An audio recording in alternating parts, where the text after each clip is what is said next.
driver interviews, pit action, industry news. We're bringing you everything that fuels the adrenaline-pumping world of dirt track racing. Buckle up now. You're sitting with the Slimy Bastards. Take it away, Jason. Alrighty, another edition of the Slimy Bastard podcast show tonight. We're winding down on what we have coming up for the season and that, but I'm pleased to have on a guy who I've been wanting to have on for quite a while, I should say, and I've talked to him a bunch of different times out and about at tracks and that, and we were finally able to make it work and that. But first and foremost, a quick shout out to some of the people that helped me and get the show going and everything. So Tom's Fishing and Lures and Guided Service, along with Tire Demon, and of course we can't thank the guys at Outdoor Image down there in Boone, and of course thanks Gary and Slade Pit and Pit Stop Motorsports out in Rock Springs, Wyoming. So the Winter Nationals coming up, guys that are heading down there for the Winter Nationals in Kokopah, go say hi to Slade and his dad, Des. They're down there sponsoring that deal. Or I should say one of the big sponsors, I believe, and then also the parts people down there for the Winter Nationals. But I'm pleased to have on Nick Meyer. Welcome to the Slimy Bastard podcast show. Nick, how you been? Absolutely. Pretty good. Been pretty slow since Super Nationals. We haven't really done any racing or nothing. So been trying to take care of some stuff around here, and kind of like we did most of the first half of the season. Yeah, because you just built their new house there. You weren't up and running for quite a bit of the start of the season, right? Yeah, we had a big house addition remodel we did that took way longer than I had ever anticipated or thought it was going to take. But so that pushed the racing back a little bit, but that was all right. We got that all pretty well squared away, and then we jumped from that right into the racing and hit that pretty hard. And now we're just trying to finish up a few odds and ends things here, and hopefully next season we'll hit her full force again. Yeah, because even when you started going, though, I mean, it felt like you really didn't miss a beat, though, really, did it? Yeah, that's what a lot of people say, but I feel like we did. There's just a lot of things that, from going through an off season, when my off season was so much longer than everyone's, there's things you forget that, within changes in the car that you forget, like, oh shoot, I changed that, but it's going to affect this. And I didn't think of that. You just kind of, once winter hits, it's kind of like, we kind of shut racing off for a little while, for a few months, and we're not in it for a living or anything, so it doesn't stay fresh in our minds like a lot of these guys. So that was probably a big part of it, or a big hiccup we had there, was just trying to get back in the groove of knowing what does what and what affects what, and especially with having a new car and stuff. It wasn't something where we had ran the car previously and we knew what changes made what, and stuff like that. So and we just had a bunch of, brake issues and just minor stupid little things that you kind of miss sometimes when you're putting a car together real quickly. Right. Some of the small I mean, they're just small stuff, but they're small setbacks that set you back a little bit. I get it. Yeah. That first night in Spencer was brutal. That was the first time I had drove the car, was to drive it to the trailer to load it to go to Spencer, and the clutch and the transmission went out. And then we get to the track, don't have any brakes, so it was just a cluster all the way around. And then we fought brake issues for pretty much all up until Super Nationals, and I think we finally got it figured out now. So yeah, because you didn't do too bad down there. I mean, you had a pretty good showing down there. Yeah, it was a little frustrating. I thought we should have done a little better than what we did, but that's the way it goes sometimes. It didn't help the first day. We drew 299 out of 300, so that put us behind the 8-ball right there. But yeah, I was a little disappointed with the way we ended up down there. We started that feature the Friday A qualifier and started that third, and then ended up seventh. So we drove ourselves out of a transfer spot, and that sucks, but Yeah. always Just next move year. on to the next day and Yeah. way you go. I will say I liked your wrap this year. I love that. Just that plain white, just that. Was that what it's called? Just an off white? What is that kind of? Yeah, that was just a plain white body with some numbers and sponsor decals that we had a wrap all designed and ready to go for the car for this year, but then we didn't get going until what, July, late Yeah, July. So it was just kind of like, well, it's kind of foolish to waste all this money on this nice wrap. right. Let's just put the Save it for people on next there year. and save some money for next year. But yeah, a lot of people, we had got a lot of compliments on that nice clean look. And I like those cars that are just nice and clean and Yeah. sharp like that. I will say when you come to the track, you roll out on a stock. I mean, you really don't. I don't want to put that. Everything's all cleaned and like it's brand new out of the box. I mean, you take good care of your stuff there. In fact, you're actually one of the ones that I was inspired to do my podcast trailer the way I did. You have those blue LED lights in your trailer that I thought was just cool as hell. And Yeah, those that those LED lights, that they just kind of come stock. And then, I mean, back in the day when we used to party quite a bit after the races, we put our own LED lights in there, and we had the whole sound system and everything. But I'm sure there's plenty of people that remember some of the parties at our trailers. But yeah, that was back in the younger days. But yeah, before you had to get kids and yeah, and back to the clean car. I've just always, ever since I was a little kid, I've always looked at people that have like clean cars as someone that really respects their stuff, respects their equipment, and is really just proud of what they have. And I've always said I never know when I have some of my sponsors in the stands or when I have some of them coming to watch. So I want them to be able to point out to someone they're with and say, well, here's the car that we sponsor. And I don't want it looking like this dirty pile of crap. right. And then just kind of making them look bad. I want them to have something that they're kind of proud of to show off and proud of to say, hey, here's a car we sponsor, or here's Right. someone we help. So Yeah. I've gotten a lot of compliments about keeping our stuff clean and stuff like that. And that's just, and it really just kind of goes on with the race car, because I don't really keep anything else clean like that. So it's just the way I grew up watching racing, and Right. I always admire the guys that had a clean car. And even to this day, I can't stand watching guys roll their cars out of the trailer and there's just mud falling off of it. And Yeah. like you can tell they didn't pull it out of the trailer, and you can tell they didn't work on it. And I understand some guys can't, and I've been in Right. that position where I couldn't, come home and wash the car. And Sure. before racing, Thursday nights is hard to get ready for Friday and stuff. But yeah, I don't like putting the car in the shop dirty. All right.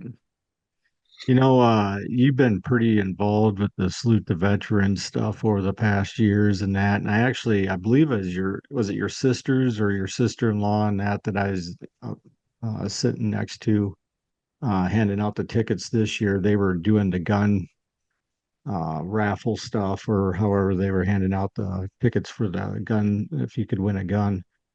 But you've been pretty involved with that, and this year, I mean, you kind of step back or whatever, and but going forward in that, would that be something you'd be interested in doing again if they asked you? And what was your experience like being one of them drivers? Because you were more than just what 2 or 3 years involved with it. Yeah, I don't remember. I think it's more like 5 or 6. I think since 2018, I want to say, Okay. maybe 2019, 18 or 19 is when we started as one of the drivers. And then yeah, this was the first year we didn't have any really part of it Uh-huh. with the car per se. My girlfriend Brooke, she still helped. My sister still helped. And but as far as the race car and wrapping and being involved that way, yeah, we weren't involved this year like we had been in the past, Sure. and if we had been racing a full season, maybe we would have, but I don't know that for sure. And Right. but it it's always an honor to be selected or being asked to do that stuff for the Salute to Veterans and the Hunting with Heroes, and just putting those patriotic schemes on the cars, and know you're racing Yeah. for something extra, and you have all these extra eyeballs on you for those 3 nights is Yeah. it's a little intimidating, but it's also such an honor to, and I really don't think it's something that you could ever prepare yourself for, or I don't think a lot of people understand what it takes and what it means to actually be one of those drivers until you actually Been do it. one. And I feel like a lot of other people would probably that have done it would say the same thing. Yeah. Yeah. I haven't met one guy that said anything differently, honestly. It's been all overwhelming experience for everyone that's been involved with it. And I think it's honestly one of the coolest things that's ever been done for the sport. And Yeah. of course, Jason and Bernie have been great to work with, and they do a great job of what they're doing and everything. And you don't realize how much goes into it. And then being up being up there with your sister and your fiance or girlfriend. Is it fiance or is it girlfriend? Sorry. Girlfriend. Okay. But I had to chuckle a couple times because you just get some of these people that come in that are getting their tickets or their meal or whatever, and just some of the comments that they make, and then you just chuckle to yourself of just whatever random thing comes up. But I had a good time with them. It was a fun week. And with that though, when you were, I think it was last year that you just did the names on your number, of course, number Mm-hmm. 2, right? Yep. And I mean, just the response on that though alone, because you really weren't a salute to veteran selected driver, knows to say, but yet you dedicated that. You took the initiative to put all the names, which I thought was just cool as hell. My dad's name was actually on the one side panel, and I thought it was just cool as hell that you did that. So as a family member that you did that, thank you. So Yeah. No, I appreciate that, and that's um we did that the last year and the previous year, had the names on the cars, and that was kind of something that Jason Becker, his idea. He kind of came up with that, and it just kind of took off and blew up. And I think it was very more than he had anticipated. The response of people wanting their names, and shoot, I had uh, people come up and asking if they could buy the door off the car right then and there, because really, because they had yeah, their family member's name on it. And uh-huh, yeah, I was pretty shocked by the response to it too. And yeah, it was just a cool deal being able to carry those names and of all those family members on our car. That was yeah. a huge honor. Did you sell them side panels then, or No, I still have them. As far as I know, Jason and Bernie were going to auction them off, but I haven't heard really? anything from them. So Yeah. And I thought what they did with the suits and that this year was really cool. I thought that was a neat yeah, that was spin on it. And then, like I've said this before in my other episodes of now they just need to tie it off with doing a matching helmet with the suit. oh yeah, That'd be kind of cool too, and I'm sure them helmets would sell for quite a bit, I bet you. So oh yeah, I bet so. And I didn't even look to see what some of the suits went for, but I'm sure they weren't cheap by any means.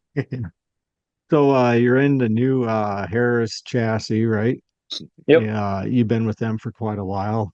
Kyle, I've had on the episode, a couple episodes. Great guy. Gotten to know him a little bit over the last couple of years, and just hearing how he handles his business and how he talks about it. I can't imagine you've had a bad experience, but obviously you're still with them. And how you liking the new chassis of theirs then? Yeah, I love it. I've, driven quite a few different cars, and this is probably one of the, since we got in the Harris cars, probably one of the best cars I've been able to sit in and drive. And yeah, that kind of whole deal was kind of a fluke deal how that all happened. We 2 years ago we had worked out a deal with a different chassis company, and they pretty much ghosted us and just quit returning my calls, and guaranteed me something and then just quit up and quit contacting or wouldn't answer and stuff like that. So yeah, the guy here locally had a brand new Harris chassis for sale. I asked him, if he'd be interested in selling it, and long story short, we ended up purchasing it from him, and then that's how we ended up with the Harris. Is just because another deal fell out, but it was like I've always said, it was a blessing in disguise, because I couldn't be happier with the way, they treat you down there at Harris, and the way things have gone at Harris, and how, I didn't realize the technology that they have behind these cars with the, the data acquisition and the pull down rig, and just the numerous drivers that have been in them, and it blew my mind from where I had come from, the type of technology that they have put into these cars. And it's just an awesome deal. And Kyle and Mark and everybody down there has been super great to work with. We had some issues with the car right there before Super Nationals, and I had to take it down there the week before Super Nationals, and we just went down that Friday right before the prelude, and they handed me a door opener and said, "Here you go. You can go work on your car, get it ready, do whatever you need," because they had had it down there all week previous to that. And then, not a lot of people that would put that trust and faith in you, but that was a pretty awesome deal that they were just, get your car ready type of deal, and here's the shop. When I ran into Kyle down in Boone, he was saying how when Nick Myers comes in, I make sure the red carpet's rolled out right there by the shop door. Yeah. So I'm glad to see he's taking good care of you, man. Yeah. He's a heck of a good guy, and like I said, we couldn't be happier with those guys and everything they've done for us, and being able to drive one of their cars. So you ran in Boone. Obviously, you're up here, up in my stomping grounds, really, with Britt, Algona, and Spencer, as what you said. You ran. Were you up at the Harris Clash, weren't you? No, we skipped that out just with work and everything, and sure. Then taking that week off for Super Nationals and whatnot. That it just didn't work out, because Britt was that 2-day show there, and Algona was the next night, or that Thursday night, and so we just decided to skip out on that, and kind of focus on Algona and Britt those 2 nights of that Speed Week deal. So where those are kind of your home tracks, would you say Britt and Algona is your home tracks, really, of just because you're so close to them, more so? Oh yeah, for sure. I definitely consider both of them home tracks. Algona, 10 miles from my house, so it's hard to not go there, and they have some of the best payout for a weekly show around, so it's hard for us to not go there. Britt's been like a home track for me, just because that's kind of where I grew up going to the races as a kid. We didn't go to Algona as often as we went to Britt. My dad was a official. He was the flagman over there for years, when they first started, from 95 to, I don't even remember. And then he kind of converted over to the tech inspector. I was a track official over in Britt for numerous years. Prior to that, when I was like 15, 16, I was a track scorer. I was a lineup guy. I was a corner worker. I helped my dad flag one night. I just kind of did it all, and just kind of grew up in Britt, so it's kind of got a special place. And I remember being a little kid and walking around in a grassy field area, and I remember my dad and Dan Danielson and some other guys, putting flags in the ground, and I didn't know what the heck we were doing. And turns out that mapping out Britt's track. Oh, really? Yeah. It was in what year was that? 94 probably? Yeah, That would have probably been ahead 90. of it. It had to be 94. Yeah. So But yeah, what do you think? I mean, I thought the racing this year in Britt was really, really good for what little bit you were there. What'd you think? yeah, I didn't that um we went and watched a couple nights there right at the beginning, and we just kind of got busy and didn't make it over there as much. And then when we started racing there, they didn't really televise it like they had before, so we couldn't stream it or anything. Uh-huh. So I wasn't really sure what to expect once we got there, because it's just hard to tell what the track's doing when you're watching live timing and you can't actually physically see. All right. But yeah, I thought the track held up good. It was good racing. I have no complaints of the track. Night of 1,000 Stars. I think we went like 23rd to 7th or something like that. So I thought the track was phenomenal then. Yeah. Yeah, I thought the track was good. Hopefully they can keep it up and keep going with it. I mean, I know they had a couple nights there where they might have overwatered it, but they admitted that they overwatered. They owned up to a mistake. Shit happens. It's not. Yeah. No one's perfect. Yeah, I don't need to have a certain type of racetrack to. Um,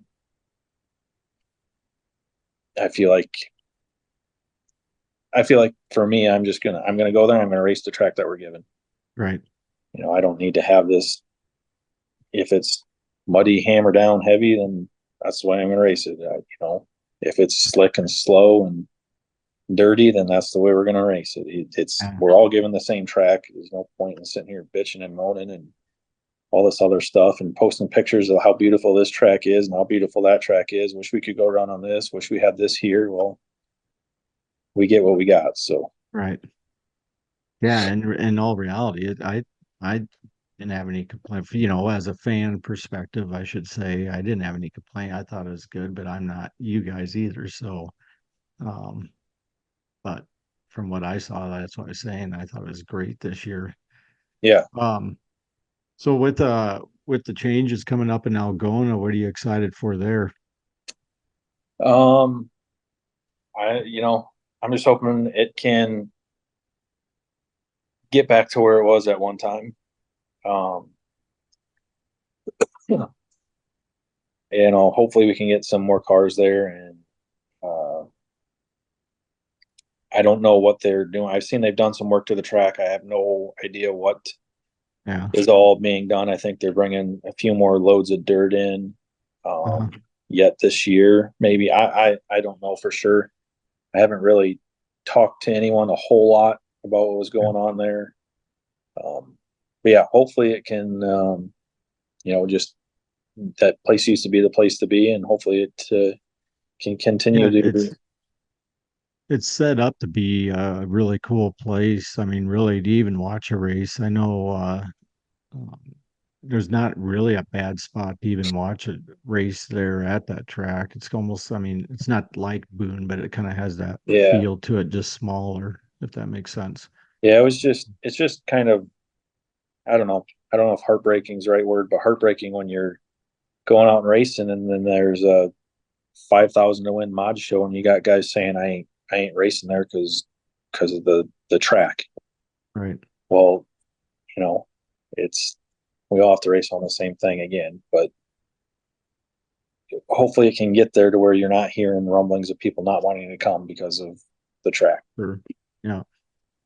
Yeah, and I mean, you would know more than anybody on this just because I know you run that weekly and you're there religiously. And so that's why I brought it up because I really wanted your opinion on that. Yeah, and Um, like I said, it's my home track, so I try to support it as much as I can, and sure. I want the place to succeed and place to go. And I know there's a lot of people that put a lot of time and a lot of work and a lot of effort into um, making it go. I, I'm not in the racetrack. I don't know how you say it, business. I'm in the Promoting race. business. car business. Yeah. So I don't know what it would take to get the track to where it needs to be for everybody to, be like, hey, we really want to go race this track. Right. I have thoughts and ideas. Are they going to work? I have no idea. I've never ran a piece of equipment on a track. I've never ran a racetrack. I've never, followed somebody around and learned how the ins and outs of it will work. Yeah. Maybe someday, but right now I'm still racing. Yeah. So what's on the agenda? Are you pretty much done then, like you said, for the year? Do you have any specials that you're going to be running, or are you pretty much? It's still up in the air. It's undecided. My girlfriend Brooks back here telling me, yes, we are. I just put the trailer Where's away that last at? weekend. Vegas? What's that? Does she want to go to Vegas? Is that where she wants to Oh, go? I'm sure she'd love to go anywhere. We'd love to go down to somewhere and do something in the winter, but it's just kind of hard right now. And there's a few fall specials that they still have around here. You race around here through October. Yeah. So we got plenty of time, plenty of races to go yet or places to go to race yet. So Sure. you might see us out of track here or there yet. Yeah. So when you're not out and about in the car and going to races and that, what are you doing for fun? What's some of your hobbies and that you're into of Relaxing. Now, we've been just take a quick nap or yeah, exactly. We've been so busy with the house project and moving the race car to the shop here and trying to get that all organized and everything. And but anytime we can get out, go golfing or just go hang out with friends and family. I see you're drinking a Vikings cup. We love the Vikings. Love to watch them play. Love all that kind of stuff. Just whatever, I guess. That team's fun to watch right now. It is. I was up at the game on Sunday, and my stepbrother has season tickets, and so we try to pick at least one game a year to go to, and they're right in the tunnel or right where the visiting tunnel is, and so you're right there in the corner end zone. And I've never been to a game that was as loud as what it was on Sunday. It's just insane. My ears were still ringing yesterday. That's how loud it was. Well, it has to be pretty loud when you have 3 or 4 false starts in a row. Yeah, and that's when it really started. That after the second one, it was loud, and then when it came to the third one, it was just insane. It's like Yeah. I was turning to my buddies, and you could just basically like reading lips. That's what Yep. Yeah, I think we have plans on going up to the Packer game. Oh, nice. In December, so Yeah. that'll be fun. Have you always been a Viking fan then, or? Oh yeah, yep. I've lived through it all. So when you go up there, there's a place, it's called the Corner Bar.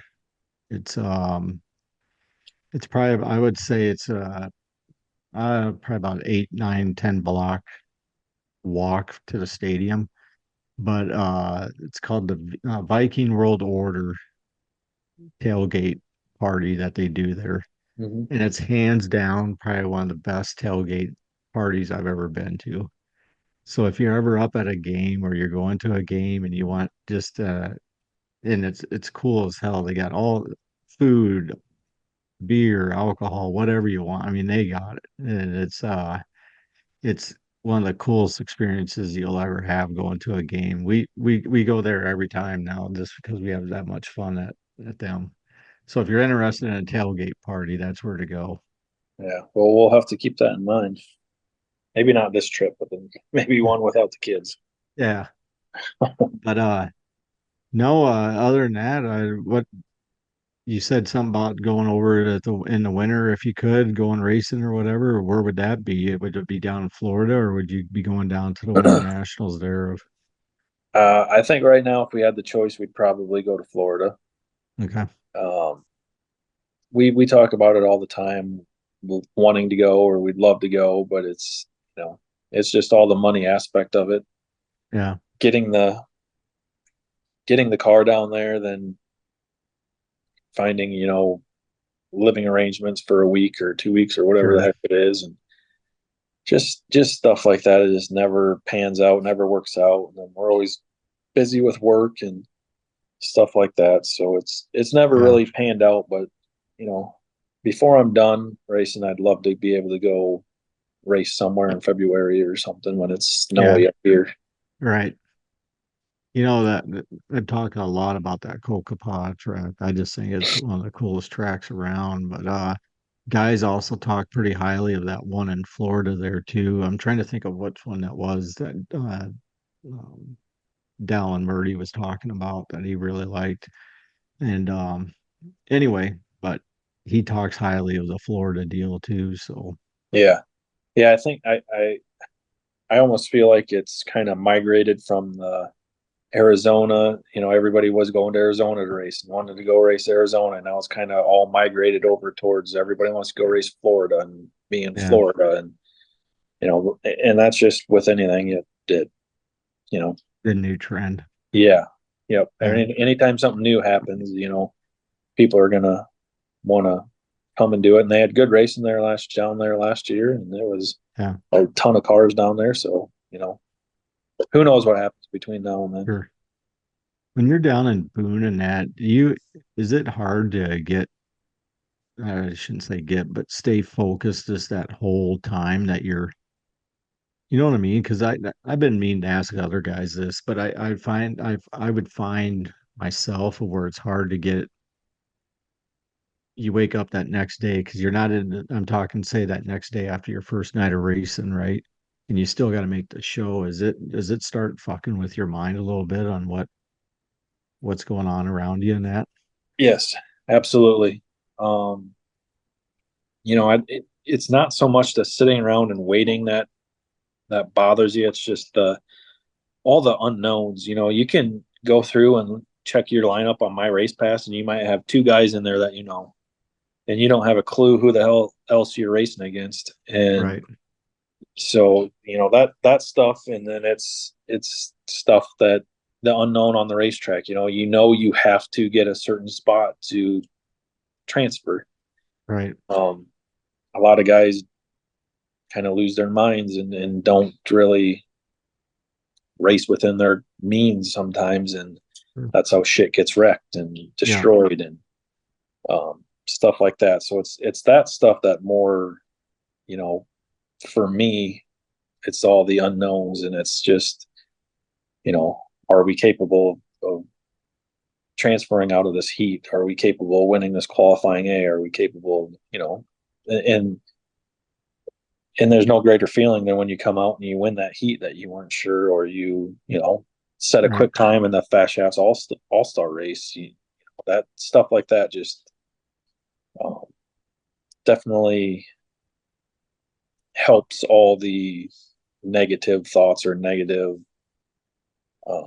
worries or whatever when you're down there. But usually don't try not to think about it or get too worked up about it until it's in either the session before your heat or your session of your heat. Then the nerves start kicking in, then you start overthinking everything, and I would think just because of all the surroundings going on, and I mean, it's just sometimes I would think it'd be overwhelming just of your surroundings and all that, for me anymore, the hardest part is getting done racing at 2 or 3 in the morning, and then having to be up and work on the car and get the car ready so you can race by 2 in the afternoon again. Yeah. There's not a whole lot of time for rest, and it's not much of a vacation when you're racing down there unless you've made it in on a Wednesday. And there's only 8 guys that ever get to do that every year. Yeah. So unless you make it in on the Wednesday, it's pretty hectic week, because there's really not much time or room for rest or anything. So it's kind of one of those things that once it's over, you're glad it's over. Yeah. And you guys stay down there through the whole time, don't you? Yeah, we usually end up going down there on like Friday before the prelude, just get everything set up and and don't have to fight such a big crowd trying to get the hauler and everything in and yeah. stuff like that. So we like just going down early, and that's kind of uh that Sunday, Monday, Tuesday is our that's my vacation day. That's when I Yeah, just get to sit back and relax and just enjoy racing, watching racing. right, I love being there those days and just getting to sit and watch the racing and not have to worry about my own right. car and racing and what's going on there and getting fuel ready, tires ready, and car ready, and all this stuff. And Yeah. You got a pretty good crew that comes and helps you though. Who's the little guy that's always with you that Alex, always yeah, you yeah, always get a charge out of him of he kind of reminds you of one of those clean cut guys that you'd see come off the set of Happy Days or something, you know what I mean? Of yeah, that's my brother-in-law. He married my sister, so he kind of got, you know, I wouldn't say forced into it, but he got pushed in it. But he loves it. He loves doing it, and he yeah, does all of our gets our tires ready and stuff yeah, like that. And yeah, they weren't going to come down this year, and after the prelude, but they end up showing back up on Friday and yeah, stayed down or helped us through the day there on Friday and about got her in, but just came up a few spots short. But yeah. It's funny how that is. Like my little guy, we went down for the prelude and we stayed there the whole that Friday or no Saturday, Sunday, and then we left on Monday. mhm. I just left my trailer and all that there. But he didn't want to leave. He wanted to stay Oh yeah, the whole week. But I'm like, I got to work some of this, so we had to yeah, come back. And plus, he had our school, so yeah, our crew's dwindling down. We've lost a couple guys, and life happens, family, yeah, kids, all that stuff. yeah, But my dad's picked up big time and been a big, huge help. And um, Alex has always been there. He's been a huge help, and we get Brooke's dad in there, and he helps when he can, and her brother and yeah, helps when he can. So there's always people to help if we need it, and sure, as long as we don't really wreck anything throughout the race night, we're usually pretty all right. yeah, It can get pretty hectic. Sometimes it's a pretty quick turnaround between a heat and feature. Sometimes when you don't have yeah. And super then you big get car counts or big fields of cars and stuff like that. So yeah, changes to the cars get kind of hectic around there when you're right, running around trying to do stuff like that. So yeah. So I've asked a lot of guys this on this season. If you had your Mount Rushmore drivers of your modified drivers, say that's the class you're in, who would them four drivers be? as far as who as right now, No, I mean, so like this is your Mount Rushmore. If you're looking out your back window and you could look up, and these are the guys that would either they inspired you to race because they were that good, or guys that were just that good that like Michael Jordan or say Frank Tarkleton or whatever you want to go there with. So, oh shoot, I don't even remember some of the guys that I raced that were racing modifieds back when I was growing up. I remember, yeah, Kevin Birdie's a big guy that sticks out. He was, the one I looked up to as a child and throughout my mhm, childhood. And he ran stock cars mostly, few years in modifieds, um, and then, gosh dang, I don't even know. That's a hard question. I'm not even sure who I would. I'd have to think on that one a little bit. I mean, you could even put the guys that you run with now that it's like I said, it's your mountain. So, Yeah, God dang,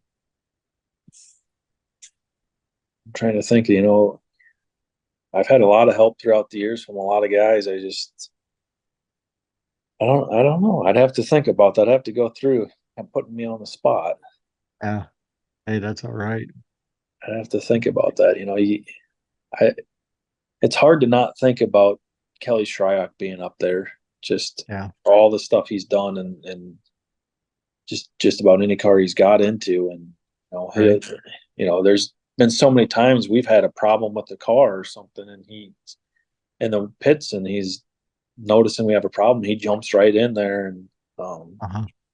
I remember one night, I drove up to the staging and to go out for the heat race, and I just shut the car off, waiting for the heat in front of me to get over. And I went to go start it up, wouldn't start up, wouldn't turn over, wouldn't do nothing. I ended up missing the heats and everything, and they ran their heats. And Kelly comes over and he diagnoses everything, and basically fixes the problem for us. And we barely made it out for the feature, but they were there for Yeah. the whole thing. So it's hard to not have him up there for sure. Yeah. Um, I just I can't think. I like to think back to like some of the guys I grew up watching and stuff like that. Not so much guys now that you know. I feel like the Yeah. game's just changed so much anymore that it's Yeah. I was thinking about this the other day, and I've had this conversation with a couple people, Kobe Fett and them guys I've talked quite a bit about this with. You stop and think about Britt and how many of some of the big names that have actually raced on that track. And I don't think a lot of the local people realize is some of the names that have come through there.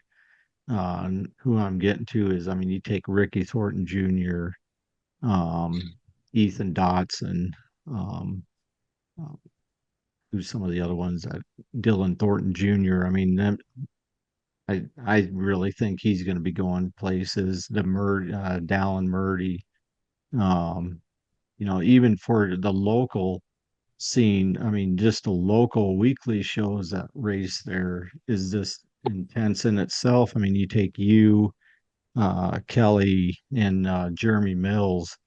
Um, those are just a handful of names just right off the spot, of just you guys alone.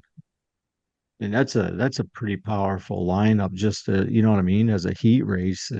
yeah, And you battle that every week. It's actually quite, and that's just not one track. It could be two or three tracks in that whole week. yeah, But just think about just some of the names that come through Britain, and it's quite impressive, really. yeah. I always think back to um the Night of a Thousand Stars back in the day. Though I remember. I don't remember who. I think it was Benji Lacrosse used to say, "This is our pre Boone. This is what Oh, really? Uh-huh. Yeah.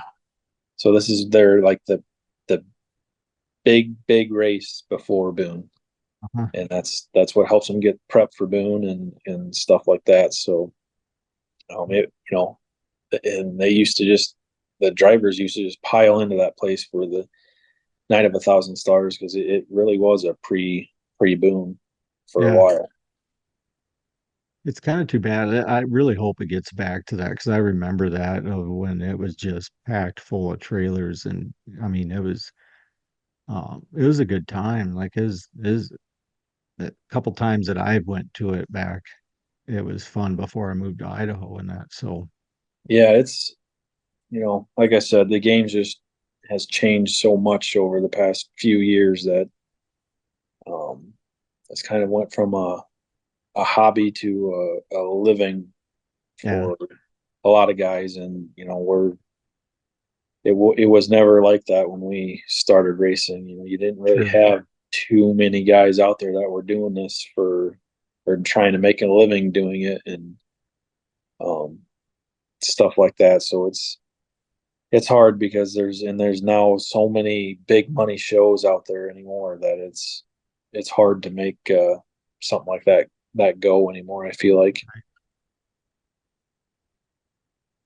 Have you thought about it at all? I'll get you out of here on this.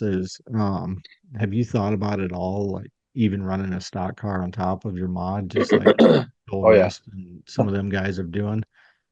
Yeah, I would love to. If I could ever find somebody that would put me in one, I'd be in it in a heartbeat. I ran Todd Van Eaton's a couple years ago at Boone Uh-huh. when they did that never won a race deal. Uh-huh. I didn't I didn't fare so well on that deal, but yeah, that was the first time I ever ran a stock car, been in a stock car, and that was, coming up through the hobby stocks and the sport mod and all that stuff. I definitely would love to get into a stock car and get a win in at least a stock car, because Yeah. I've won in every, from the Hornet to the hobby stock to the sport mod to the modified. We pretty much at least got one win in every one of those divisions. So I'd love to Yeah. kind of cap that off with a stock car win in there somewhere. But I think it'd be a cool deal. I always said if I could ever get a stock car win in Algona, I'm gonna go get a cruiser and try to win in one of them, so I could say I've won in every single class in Algona. Yeah.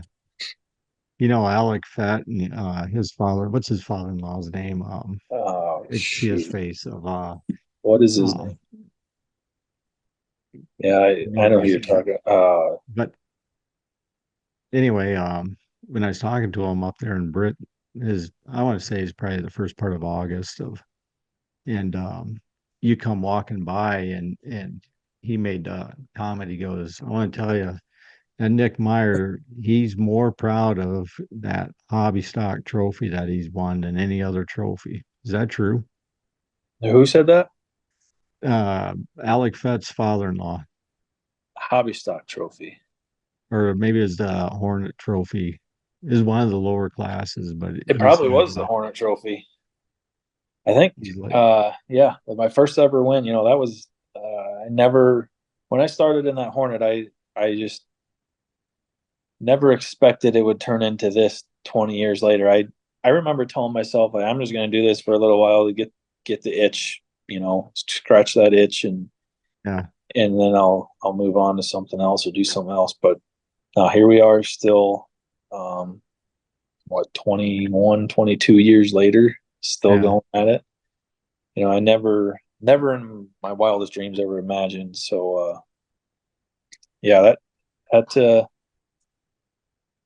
is pretty wild to sit here and think about. yeah. Or when that first was of Yeah, was that first win? Was that in Boone or was that in Algona? it was in Algona. Okay. One and only Hornet win. Is that car in the museum there? Yeah. I honestly think I still have a piece of that car at the old shop. I think Yeah. it's I think it's hanging on there with the Algona Raceway feature win sticker on. I Okay. think I cut that piece off of the car. I think Really? I got to go look at for that now. Now we're talking about that. Yeah. Well, Nick, appreciate the time and sitting in. Glad we were able to make this work and that. It was good chatting with you down in Boone. I wanted to come down and have a beer with you a couple times. I actually walked by a couple times, but it's always a hit and miss thing. Either you guys were in bed too early for me Yeah. or you're out somewhere else. But Yeah, it, absolutely. Well, I appreciate it, and thanks for having us on. And I know we talked in Brit about doing it. It was last summer, I think. Even yeah, yeah. just never worked Yeah, out. So it's been fun as you try to schedule stuff accordingly and what guys time. This way of doing it over Zoom, and that's just been fun just because it's a lot easier to get yeah, stuff scheduled in that instead of fighting it after a race and that and um but no, it's been fun and now where guys starting to recognize it's pretty cool. So yeah, yeah. We'll have um to maybe do one in the trailer when we get some beers flowing or something. yeah, that they're fun. We did one with Kobe Fett's pit guys. They wanted to do it old school. They didn't want to do it over the Zoom and that. So we did it in the trailer and that is like holy crap. Yeah, these turn into some good times too Yeah, because you get some beer going and yeah, shots and that and it turns into a whole different conversation, which makes yeah. it fun. The lips get a lot looser when the beer's Yeah, just listen to the Kyle Brown, Dylan Thornton, and Murdy, Dallin Murdy's podcast. That was a prime example of what happened. So exactly. but it is a lot of fun. That is actually one of the highlights of one of all my podcasts, really. But no, I appreciate your time and good luck the rest of the season. And thank you again for having the name on your car the way you did. I know I said it earlier, but from my family and that, I wanted you to know that we appreciated that. So with that, Absolutely. I'll get out of here with this. Thanks for everyone that has been following and checking us out on Instagram. I shouldn't say, yeah, Instagram, TikTok, and Facebook, and all the downloads and everything. And I got some exciting stuff coming up with the music stuff I just found out about today. And so I'm pumped about what's going to be coming up on this, but I'll keep everybody informed. And until next time, toodaloo, buckaroo. Pit Stop Motorsports, Dirt Tracks Racing, largest inventory trackside parts service. We keep racers on the track, located in Rock Springs, Wyoming, and coming to a track near you. Check us out on Facebook at Pit Stop Motorsports. And tell Slade Pitt the slimy bastards sent you.